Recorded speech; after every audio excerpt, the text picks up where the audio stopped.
See this light back here? That is the Amaran 60X. That's on 1%. It's a strong little light. And also, can you guys see the catch light in my eye? I am using the Aputure Infinity Bar as my key light. And it's working out pretty good. Hey, welcome back to the channel. I'm Jamil. I got a couple questions about the Sony ZV-E1 and about why I haven't made a video, or if I was going to make a video, or if I had thoughts on that camera. The fact of the matter is that I do not. I don't have any thoughts on that camera. And then if you guys have been watching this channel for a while and you know a little bit about me, I don't like to talk about things that I don't have or that I haven't tried. So the bottom line is that I don't have an opinion about that camera. I do have some reasons why it's not been on my radar and why ultimately there's zero chance that I'm gonna buy that camera. Let's get into it. So here's really 3 quick reasons why I'm just not interested in the ZV-E1. The first reason is that I'm a photographer first. I need a camera that works as a hybrid camera that's going to allow me to make photos. And so a lot of the things that you hear about the ZV-E1 and the A7S III and the FX30 and the FX3, all of those cameras, what you hear when people talk about the photos is that the photos are good enough. And good enough for whom is always my question. One of the things I think I always tell you guys about is a lot of the photography that I do it with my larger sensor A7R4 because I am not someone who is against cropping.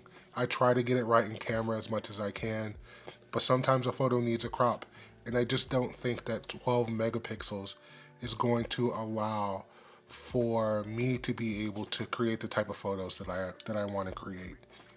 It's just not enough photography camera for me. So that's my first reason. My second reason is that I don't think that I'm part of that target audience. It works great as a vlog camera, but really what the target audience for this, and this is no disrespect to anybody who went out and bought or is thinking about buying the Sony ZV-E10, it's really, the target audience for that camera are really, people that Sony is trying to get away from their cell phones, people who are trying to graduate from their cell phones to something that's been really, I'm not calling anyone dumb, but something that's been really dumbed down from a professional camera, right? There's a lot of features built into that camera that makes that camera really easy to use, right? You turn it on, it has that really amazing like autofocus system where you really don't have to do much.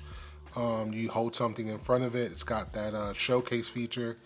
A lot of it is just made for people who aren't as skilled with, professional cameras. And that's not to talk down on anybody. I think that people should use the camera that they want to use. And so it's just not for me. I'm not part of that target audience. My third reason is just that all of my cameras work fine. The sensor that is in that ZV-E1 is the same sensor that is in the Sony A7S III. And if I'm correct, I believe it's the same sensor that's in my A7 IV. And so if I want that image, that video image that everyone's talking about from the ZV-E1, I can get that image from this Sony A7 IV. And most importantly, I'm really happy with the image that I get from this A7 IV during these talking heads. And most importantly, most importantly, all of my cameras do the things that I already need my cameras to do.